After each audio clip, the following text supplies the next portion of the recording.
Hello and welcome again to this edition of Fi TV. I'm your host, Brad Swanson. We're coming to you just a few blocks away from the Florida Capitol. Today we're joined by Attorney General Ashley Moody, an old friend and a crusader for all great things that are American in Florida. Thanks for being on the program. Absolutely, so good to Thanks. be with you again, my old friend. Great to have you here. And when I say old, I mean I've known you a long time. I meant nothing else besides that. You can call me old. It's okay. It's okay. I've got the hair to match. But yes, and I mean, I can't believe you were only 12 when I knew you back in the day and I was in college. True. So you're just ahead of your years. All right, General.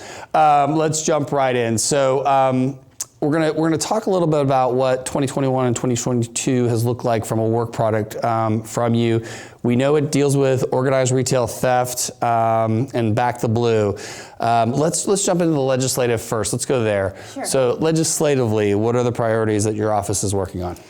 Well, you know, I think what has astounded a lot of folks in Florida is seeing some of the lawlessness and, you know, out of control cities across the nation where there hasn't been a real effort to rein that in by either making sure that you had appropriate laws on the books. Public statements about non-prosecution, right? Public statements about non-prosecution are so dangerous. Mm-hmm. Public statements in any way that undermine your law enforcement personnel are so dangerous. Mm-hmm. And so I think folks in Florida want to see an organized approach, a strategic approach to making sure that some of that we're seeing around the nation doesn't happen here. I mean, you're seeing mad dashes into stores, very organized with getaway cars waiting.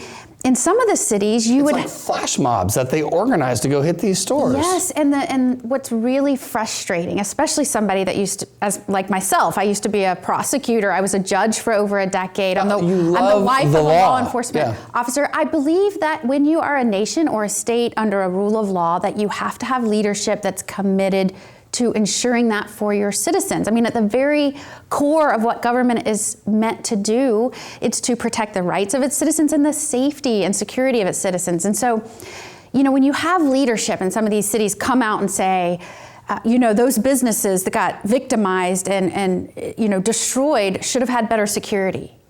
You know, when that's the approach, as opposed to, we're not going to tolerate this in our city. We're going to hold folks accountable. If our laws aren't working, we're going to tweak those to make sure that we can take action and that we can control law and order within our city. That has to be done. In fact, when you look around the nation at some of the cities where you're seeing this happening, they've already had a spike in murders. They've already had a spike in violent crimes.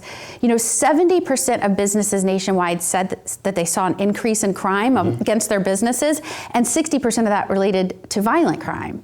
And so we cannot let that take root here in Florida, and I will not let that happen as Attorney General. So we have been working on this. Actually, before you started seeing this pop up on your TVs, we had been working on putting in place a strategic statewide task force and cyber component of that to track these groups that are going in different jurisdictions, hitting multiple large stores, recruiting people to help them do this. The organization is astounding. I often say, as I have over the course of my criminal justice career, if folks that were committing crimes actually, you know, were good moral people and were, you know, focused on a legitimate enterprise, they'd be millionaires. I mean, some of this is so organized and so intricate, and we just have to make sure that our law enforcement efforts and our laws keep up. And so we've been working on not only this task force component, I was proud to announce that with Sheriff Grady Judd down in Polk County, and many of our law enforcement leaders. Well, he knows why it's important to a community and the success of a community, why it's important to have strong law enforcement support and laws on the books to help them. He understands that. And I think most of our sheriffs do. Throughout the state. We're lucky here in Florida. And so we put in place this task force to go after these organizations. We've even been able to tell where they're going to hit next because we're piecing together this larger puzzle. And we've also gone back and looked at how we can strengthen our laws. So if you're an organization, a criminal organization that's hitting multiple stores in a short period of time, you need to be held accountable for the criminal organization that you are. That's not some petty theft.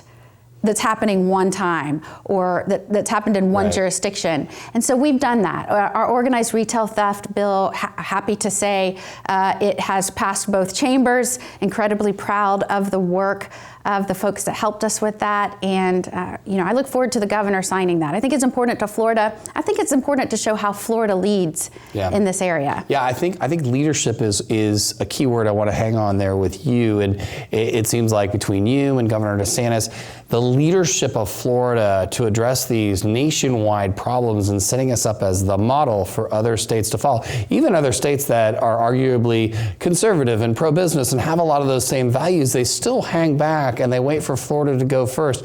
Any trepidation in leading on this issue? No, absolutely. I find that if you have a core set of principles, and again, I firmly believe Florida has excelled. I mean, there's a reason we just broke tourism records in the middle of COVID. We have more people wanting to move to the state of Florida than any other state in the nation. We're at a 50-year low crime rate.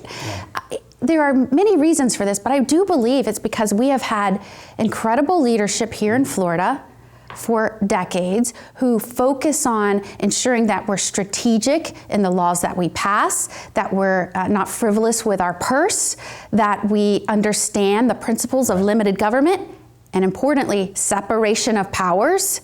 And because of that, you see these conservative principles have played out, and they have boosted Florida in a way that you haven't seen in so many of these other states that continuously violate some of these good leadership principles. One of the things that I think is unsung is an approach that, they typically are reported in two separate buckets. One is you're shoring up our laws so we can go after this organized crime, but at the same time, revising our judicial system to modernize it with rehabilitation of the criminals that we catch and they come into the system. And I think you've been a leader on the forefront of both of those tacks to have the best system that both incarcerates and re-educates and gets people ready to come back into society to be productive, but also catches these bad actors and doesn't let those bad actors come back in. I'm glad you brought this up. This is often, I think, miscommunicated to our citizens.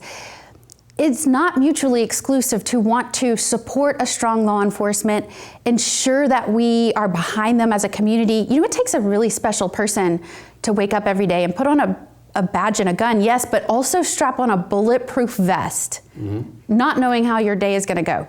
That takes an incredibly special person. In order to have a strong law and order state, you have to have folks willing to do that. We have to stay behind them. But it doesn't mean that we can't also at the same time always seek to improve our justice system as a whole, our law enforcement profession. And I see our sheriffs and our law enforcement police chiefs, even our statewide agencies, making strides to do this always. That's what we should really expect in any government agency, in any profession. You should always be seeking to improve. And so I've tried to use my background in the, decades background in the criminal justice system to help make recommendations, provide advice, provide guidance.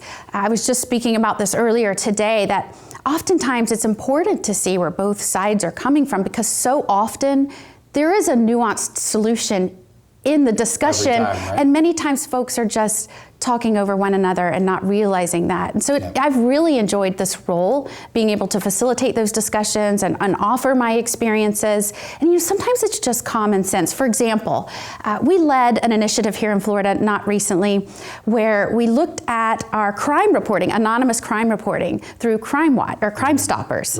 And we had numerous dozens of different Crime Stoppers jurisdictions where you would have to find that exact number for that exact location, and then you'd have to call that exact number, and they were all so different. And I thought to myself, we want people to know where to go immediately, know that they can report anonymously, and this needs to be the same for the whole state, because as I just told you, streamline that. Crime does not stay in one jurisdiction. I mean, folks will commit crimes and abscond to another jurisdiction, or somebody might have information that may not be in the same jurisdiction where the crime was committed. So we came up with star tips. I launched that here in Florida with Crime Stoppers. We were so excited to do that. It was the first of its kind in the nation, a one-stop shop for anyone in the state to report crime. And I'm proud to say we just not a year and a half later, with the National Crime Stoppers group, we just launched that nationwide. Love it. So again, more leadership. We love it. Florida leads in common sense ways. How can we always seek to improve? How can we do things better? And I think that's what folks looking to where they want to move, raise a family, work, retire.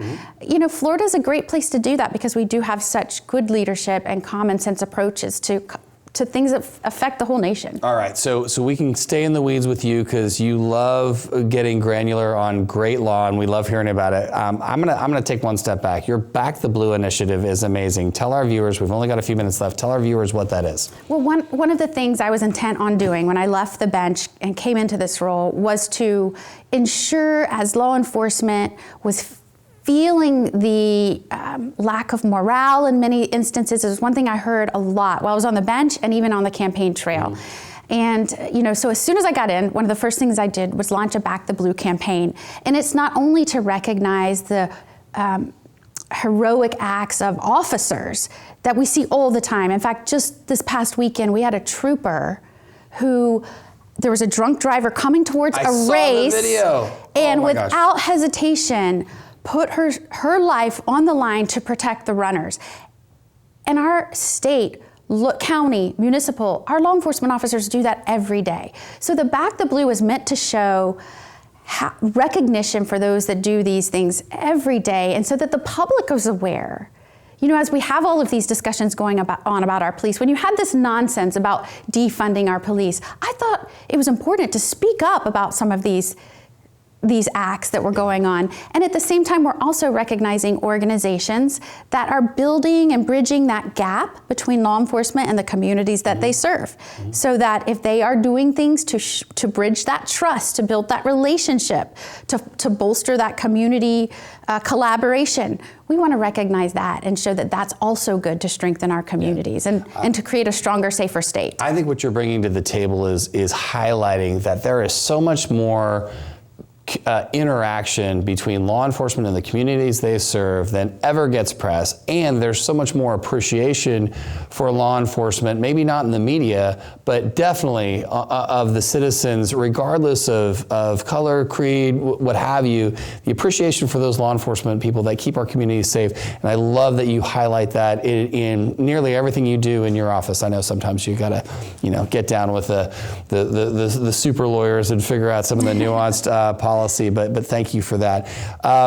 Election season, we've got about 40 seconds left. Real quickly, how are you turning your focus towards the campaign season? What are your top messages to voters who might be on the fence? I don't even know why they would be, but on the fence. My thought, yes, we're in election season, and yes, I am seeking re-election to serve another 4 years as Attorney General.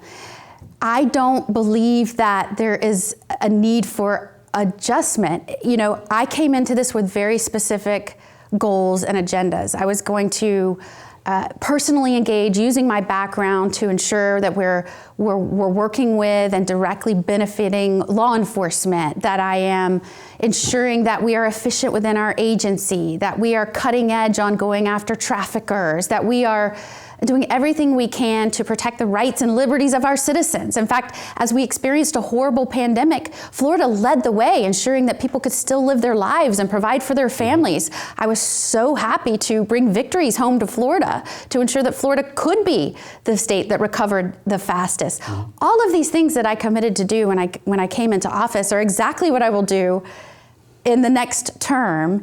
And so I think in doing your job and in doing it in a way that people can be proud of and see results and be engaged, we've launched new programs so that people can better protect themselves against scam and fraud. And cyber and all that. And cyber. We are doing great things in the cyber world. So I think if you do your job and you do it well, and you ask the people that hired you to do the job to rate your job performance as you would any boss. I mean, the voters that elected me are my bosses.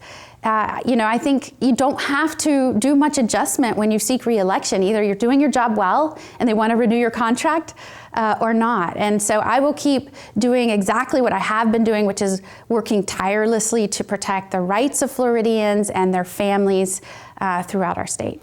Well, General Moody, thank you very much for all that you do for all Floridians, and thank you for your friendship, and we just look forward to having you on again, telling us what you're doing in the worlds of combating human trafficking and so many of the other amazing initiatives that your office leads. So thank you. Thank you. Good to see you.